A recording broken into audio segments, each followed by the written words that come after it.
Good evening, everyone, and welcome to Bad News with Bad Blake, Episode 2. For tonight's episode, we're going to go over Jeffrey Epstein, Ghislaine Maxwell, and how they became the people in the positions of power that they were. How were they operating on such a high level of society that majority of people in this country never reach? They were living the American dream that most of us at home only could ever dream about. So how did they get to this point? Who helped them to get there?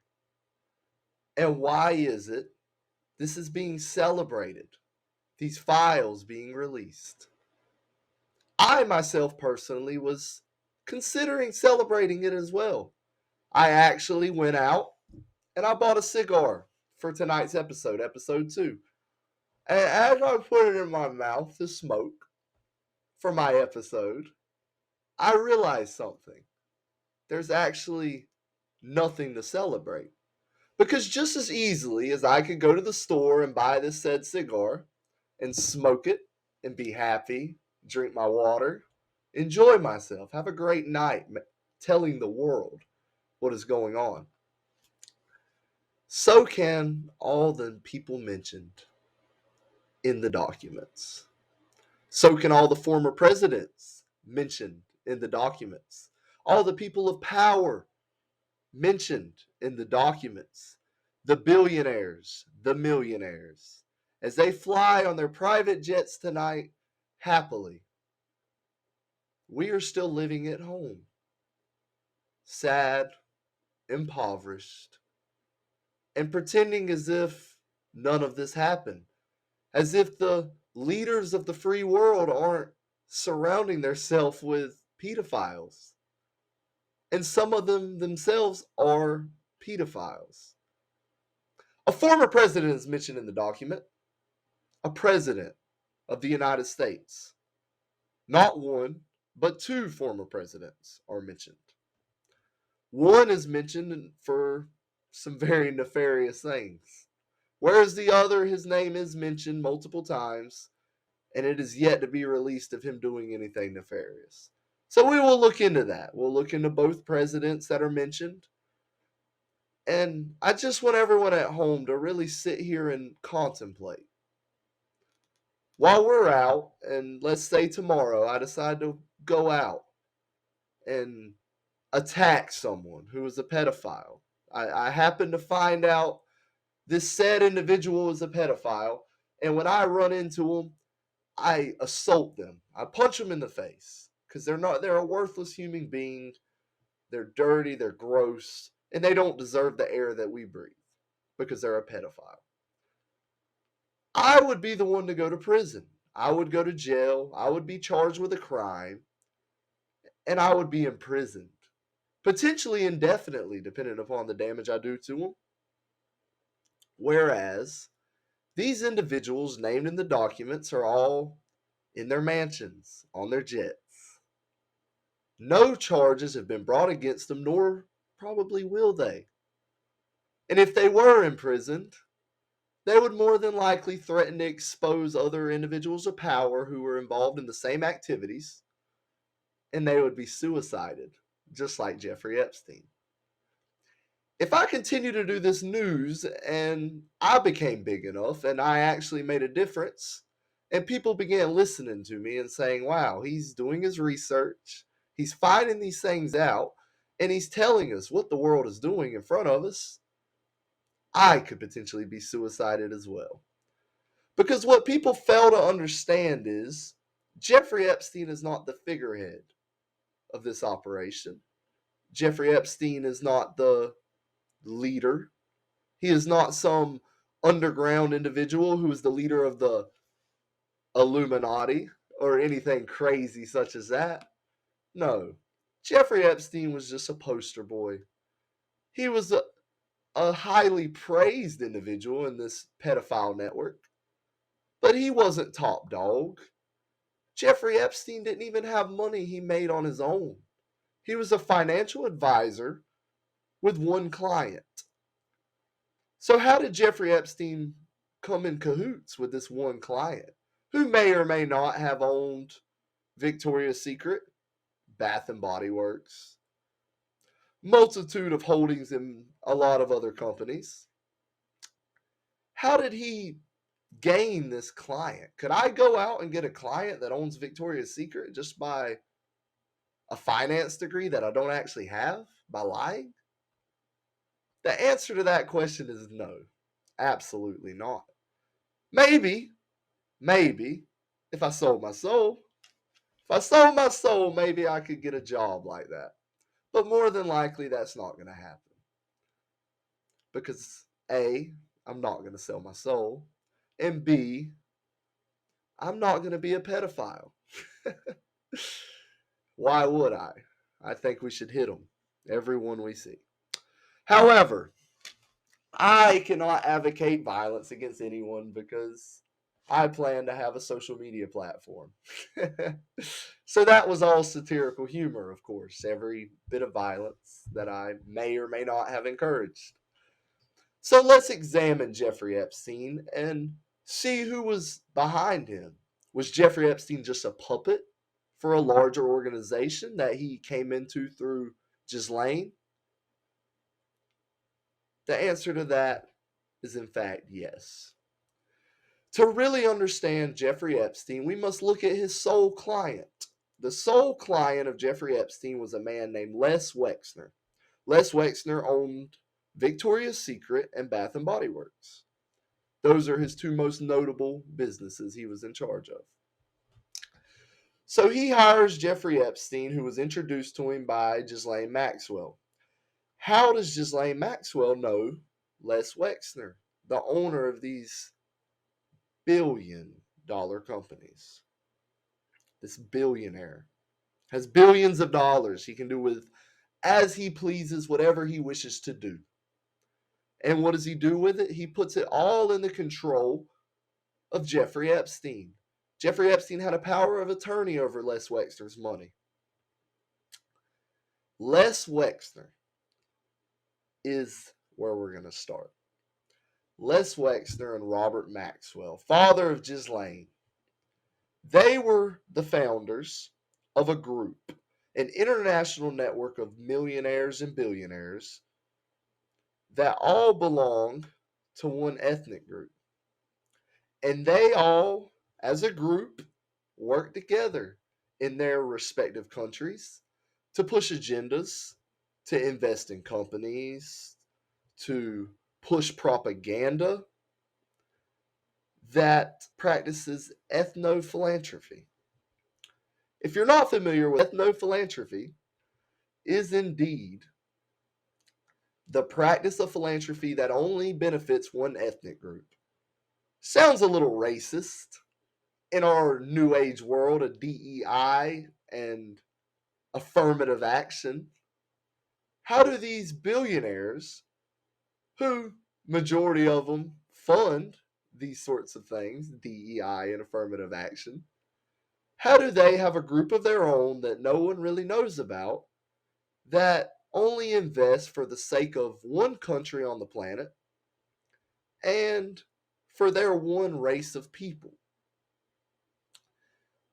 The name of this group is the Mega Group, and the race and country that they work to push the agenda of is one that I cannot really say. People will call me names. People will be angry, as they have done many other influential figures who have spoken out against them. So tonight, I will not do so. But I will play this short clip for you and see what you think. I'm not going to say what race, what people, doctor, and what hospital, and what media it went to. We know I can't say that. It was a Jewish doctor. Good old Kanye West. I'm a big fan, by the way.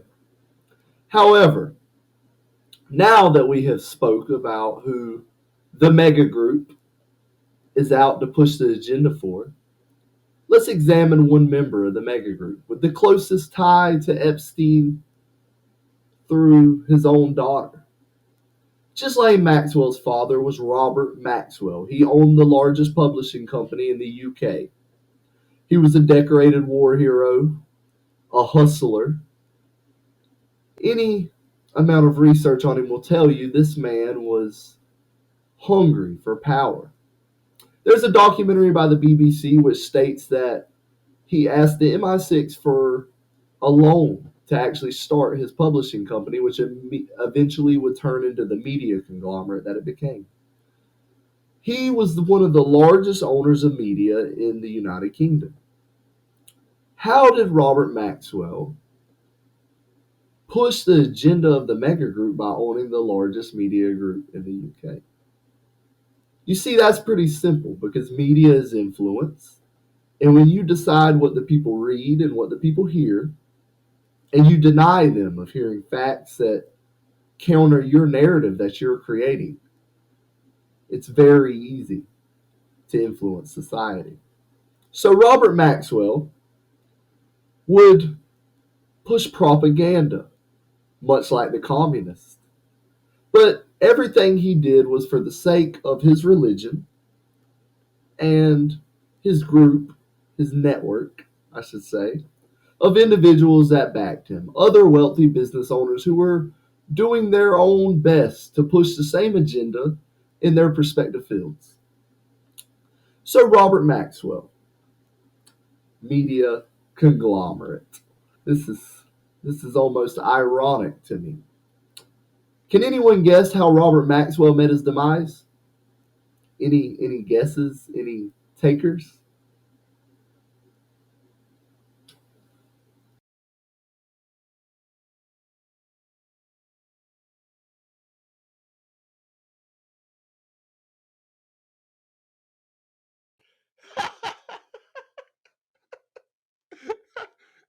Yeah, he fell off his yacht, everyone.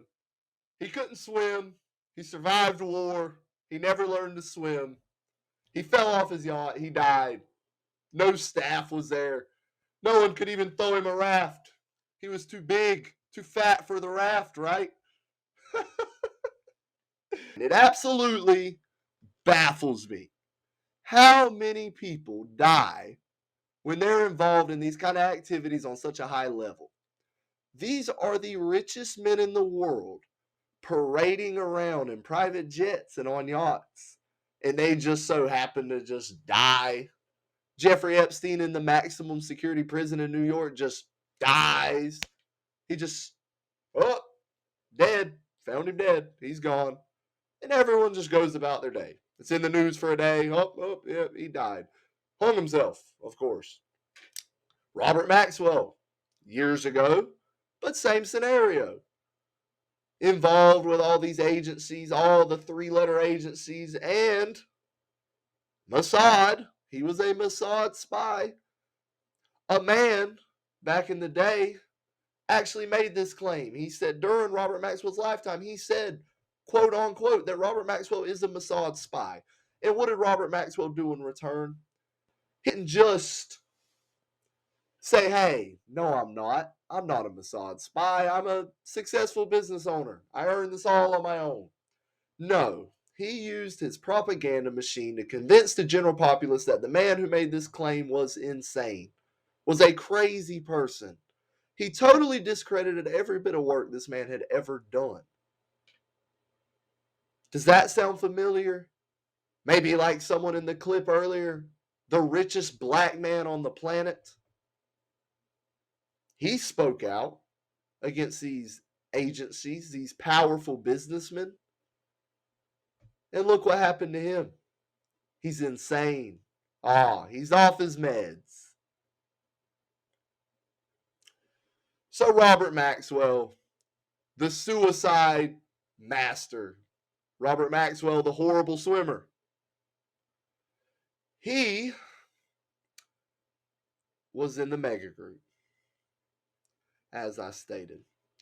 So, the mega group, Robert Maxwell, Ghislaine Maxwell, and then we have Epstein. Epstein was connected to the mega group through Les Wexner, owner of Victoria's Secret. So, Epstein must be the first one to participate in the trafficking of girls, right? He just got this idea out of the blue. The owner of Victoria's Secret put Epstein in control of all of his money, and the first thing Epstein did with said money was invest in a man named Jean-Luc Brunel. Jean-Luc Brunel had a desire to start a modeling agency. Not one, not two, but three. It was in upwards of $1 million. It's an undisclosed amount. Jean-Luc Brunel. I advise everyone to go and Google him. And without Googling him, think to yourself and say, hey, I wonder what happened to Jean-Luc Brunel. Where is he today? Is he free? Is he buying cigars? Is that who Blake's talking about? Is he smoking a cigar on a plane? A longtime associate of disgraced financier Jeffrey Epstein found dead in a Paris jail cell. Prosecutors say French modelling agent Jean-Luc Brunel was found alone, hanged with bedsheets in his cell at Santé prison early Saturday morning. The 75-year-old had been held in jail for over a year, facing allegations of rape and human trafficking of underage girls. Officials would not comment on whether Brunel killed himself and say they are still investigating the official cause of death. His arrest in late 2020 resulted from a probe by French prosecutors into whether Epstein had committed sex crimes in France and had accomplices. Brunel had been accused by several former models of sexual assault and rape, which he denied. He was put under formal investigation last June for rape of a minor over 15, according to French prosecutors. Modeling agency in Ukraine. Because that place is so great, right? Ukraine. Nothing bad has ever happened there. They're the good versus the evil Russia, right? We'll save that for another episode as well. But let's foreshadow a little bit. He starts a modeling agency in Ukraine.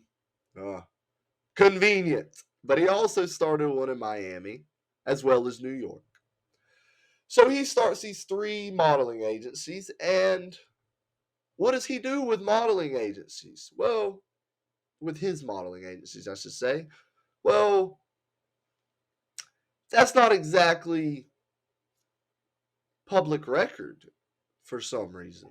When you look up his modeling agency in Ukraine, it's just pictures of models. But it does say this isn't an actual modeling agency. It is an agency for young models to learn about the modeling industry, to get their foot in the door.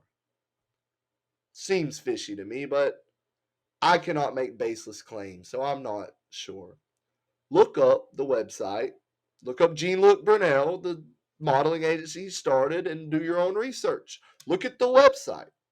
To me, it looks sketchy as hell. Sketchy as hell. When I seen it, I said, holy shit, what kind of website am I on? But that's my personal opinion, my personal preference. You judge for yourself. Jean-Luc Brunel. He is the owner of these modeling agencies funded by Jeffrey Epstein with the money of Lex Wesner, who had a modeling agency of his own, conveniently, Victoria's Secret. Isn't it weird how these things all just seem to align? They all just make sense. Jean-Luc Brunel is mentioned a multitude of times in the Epstein documents that have been released this week. But not only does it talk about him and Jeff hanging out, they were boys. Obviously, they enjoyed the same pedophilia activities. They were together a lot of times. They flew together. They had underage girls they shared together. They did a lot of sick shit together, in other words. But Jean-Luc Brunel is mentioned and quoted in the document by Virginia Giuffre, the hero, who finally took these monsters to court and successfully defeated them in court, resulted in both of their arrests. But quote for quote, she states that Epstein bragged to her a multitude of times that he slept with thousands of Jean-Luc Brunel's models. Why would this pedophile with an island say a lie like that if it was a lie? I slept with 1,000 models of Jean-Luc Brunel's is what he said, quote for quote. Why would Epstein make this claim? Should we believe it? I mean, doesn't seem far-fetched to me. He had an island where people went and had orgies. Stephen Hawking, the biggest fucking geek to ever roll around on planet Earth. A geek. An absolute geek. Stephen Hawking, I can guarantee, would never get laid in a million years on his own.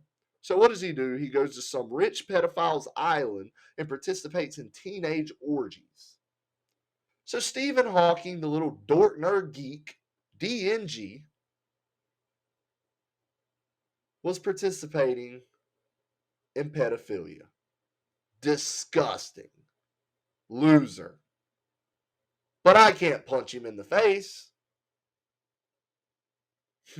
I'll go to jail, right? Welcome to America. Luke Brunel met a demise similar to everyone else. A longtime associate of disgraced financier Jeffrey Epstein found dead in a Paris jail cell.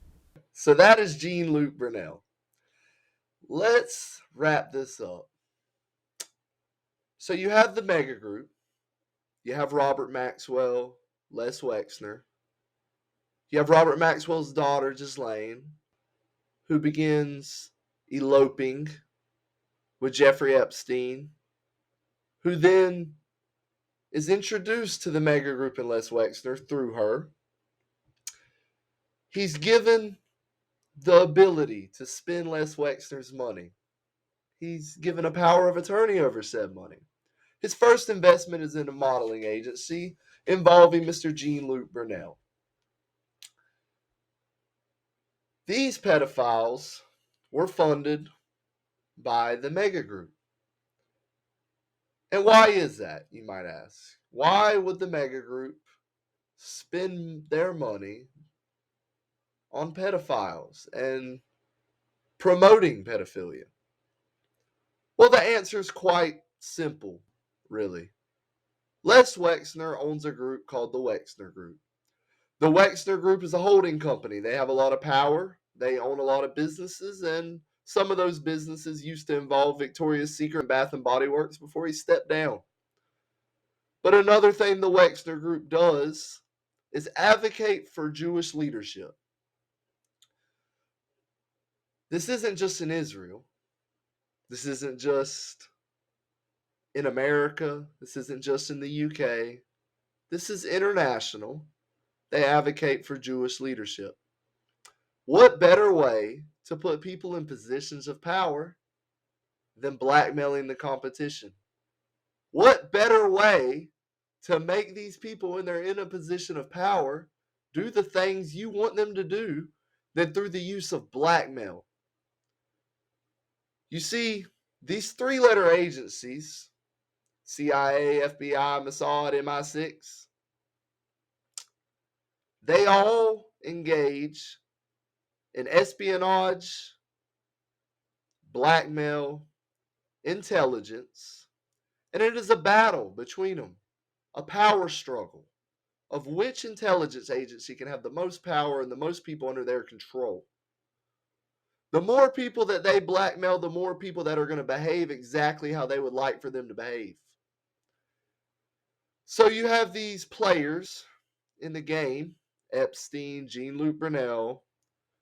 You put them up like they're these poster boys, these playboys, these high-class ballers, as some would say. And you have them entice these other billionaires, these other leaders of the world, presidents, and you have them engage in pedophilia with proof, with evidence. And now you own the leaders of the free world. It's very simple to think about. And I would like for everyone to go and do their own research. Don't just believe me because I'm saying it. You shouldn't believe anyone because they say something. Go out, research it, read about it.